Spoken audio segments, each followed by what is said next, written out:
Hello and namaste. Welcome to the tutorial on AutoCAD basics. I'm your host Alok Sharma. So first of all, AutoCAD signal interested hununcha bhanepachi I think you already have some idea how useful this software is. AutoCAD bhaneko basically a drawing software हो. Drawing भन्दा पनि यसलाई accurate drawing software भन्न मिल्छ किनभने यसमा precise drawing गर्न मिल्छ है त. And AutoCAD भनेको चाहिँ for engineers and architects one of the most popular drawing software मानिन्छ because AutoCAD ले हामीलाई different features दिन्छ, tools हरु दिन्छ draw गर्नका लागि र we can basically draw anything in AutoCAD है त. Retaining wall, buildings को sections, plans हरु, any structures को drawing and machinery parts को drawings and detailings हरु यो सबै हामीले AutoCAD मा easily गर्न सक्छौं है त.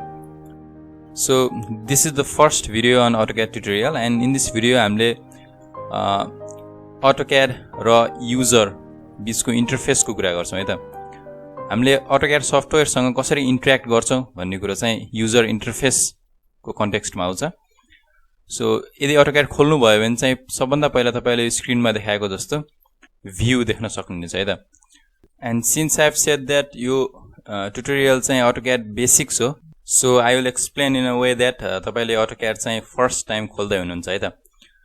So this is the first user interface when you open a new drawing. र यसमा हामीले के कुरा देखिन्छ भनेर one by one हेर्दै जान्छौं है त. सबभन्दा पहिला टपमा हेरेर एउटा बार देखिन्छ. यो बारमा चाहिँ Autodesk AutoCAD 2016 भनेर तपाईको AutoCAD भर्जनको नाम लेखेको हुन्छ. And right next to it तपाईको ड्राइङ नेम लेखेको हुन्छ. जस्तै फर एक्जाम्पल हेरेर रेजिडेन्शियल बिल्डिङ भनेर मेरो यो पर्टिकुलर ड्राइङ को नेम लेखेको छ. And on the left side of that हेरेर एउटा ड्रप डाउन भेटिन्छ. यो ड्रप डाउनमा क्लिक गर्ने भने चाहिँ फर्दर न्यू अप्सनहरु खुल्छ है त. यो अप्सनहरु पनि हामीले नेक्स्ट भिडियोजमा युज गर्नेछौं. And below that you will see that हेरेर होम, इन्सर्ट, एनोटेट भन्ने यी डिफरेन्ट ट्याब्सहरु छन् है त.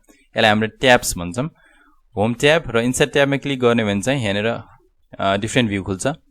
एनोटेटमा डिफरेन्ट, प्यारामेट्रिकमा डिफरेन्ट टुल्सहरु देखिन्छ एन्ड सो अन है त. डिफरेन्ट ट्याब्सहरु छन् र होम ट्याबमा गयौं भने चाहिँ हेरेर भेरियस टुल्सहरु पाउन सक्छौं र टुल्सहरुलाई AutoCAD ले युज गर्नलाई सजिलो होस् भनेर एउटा सर्टेन प्याटर्नमा अरेन्ज गरेर राखेको हुन्छ.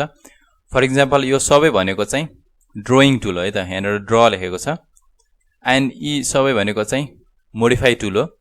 सो हेरेर हामीले कसरी एड्रेस गर्छौं टुललाई भन्दाखेरि यो ड्राइङ ड्र प्यानलमा रहेको फर एक्जाम्पल यो लाइन टुल हो है त. सो वी हैव ट्याब्स र प्रत्येक ट्याबमा डिफरेन्ट प्यानल्सहरु हुन्छ and within that panel name अनुसार चाहिँ डिफरेन्ट टुल्सहरु पाउन सक्छौं है त. र यो ट्याब्स भित्र डिफरेन्ट प्यानल्स र टुल्सहरु मिलेर चाहिँ यो होल पार्टलाई हामीले रिबन भन्छौं है त. सो यो हामीले AutoCAD मा मात्र नभएर डिफरेन्ट अदर सफ्टवेयरमा पनि पाउन सक्छौं. फर एक्जाम्पल माइक्रोसफ्ट वर्डमा पनि सिमिलर अरेन्जमेन्ट पाउन सक्छौं है त. र बिलो दिस रिबन हामीले हेरेर ड्राइङ स्पेस पाउन सक्छौं. हामीले ड्राइङ गर्ने भनेको यही स्पेसमा हो. एन्ड बिलो दैट हेरेर कमान्ड बार और कमान्ड लाइन पाउन सक्छौं है त. सो यो कमान्ड लाइनमा चाहिँ हामीले यदि कुनै कमान्ड टाइप गर्यौं भने यसले त्यो कमान्डलाई एक्जिक्युट गर्ने गर्छ र हामीले कमान्ड लाइन पनि एक्सटेन्सिभली युज गर्छौं है त ड्राइङ गर्दाखेरि. र यो कमान्ड लाइनको बिलोमा हामीले हेरेर बटम बार देख्न सक्छौं. बटम बारको लेफ्ट मोस्टमा चाहिँ हेरेर मोडल भनेर लेखेको छ. मोडल भनेको यो स्पेसलाई डिनोट गर्न खोजेको हो र राइट टु द मोडल हामीले हेरेर लेआउट्स भनेर पाउन सक्छौं. लेआउट 1 मा जस्तै फर एक्जाम्पल हेरेर क्लिक गरौँ र यो डिफरेन्ट भ्यू खुल्छ, डिफरेन्ट स्पेस खुल्छ. यसलाई हामीले लेआउट और पेपर स्पेस भन्छौं. यसमा बेसिकली गर्ने काम भनेको चाहिँ मोडल स्पेसमा ड्राइङ गरिसकेर यदि ड्राइङ कम्प्लिट भयो भने चाहिँ हामीले पेपरको काम चाहिँ हेरेर गर्छौं.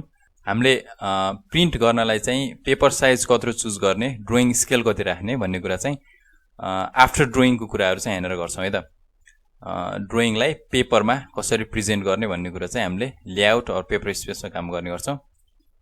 र हामीले ड्राइङ गरि नसक्दासम्म चाहिँ हेरेर युजरले आन्नु है त. सो हामीले सुरुमा मोडल स्पेसमै काम गरौँ र हेरेर बटम बारमा राइट साइडतिर हेर्यो भने चाहिँ हेरेर डिस्प्ले ग्रिड भन्ने छ. यदि मैले यसलाई अफ गरे भने चाहिँ हाम्रो मोडल स्पेसमा ग्रिड चाहिँ इन्भिजिबल हुने गर्छ है त. सो मैले I can turn it back on. So with that much सेङ अब एउटा ड्रइङ चाहिँ गरौँ है त। हामीले फर्स्टमा एउटा लाइन बनाऊँ। सो ड्र गर्नु पर्यो भने चाहिँ हामी होम ट्याबमा गएर ड्र प्यानलमा भएका डिफ्रेन्ट ड्रइङ टुल्सहरू युज गर्न सक्छौँ है त। So here is line. मैले लाइनलाई एकचोटि क्लिक गरेँ भने चाहिँ यो लाइन ड्रइङ टुल एक्टिभेट हुन्छ। सो लाइन ड्र गर्नको लागि सुरुमा हेरेर स्पेसिफाई फर्स्ट पोइन्ट भनेर यसले एउटा इनिसियल पोइन्ट मागेको छ र हामीले देख्न सक्छौँ यो अटोक्याडको मोडल स्पेसमा हेरेर ग्रिड हुन्छ, एक्स र वाई कोअर्डिनेटर हामीले इनपुट गर्न सक्छौँ।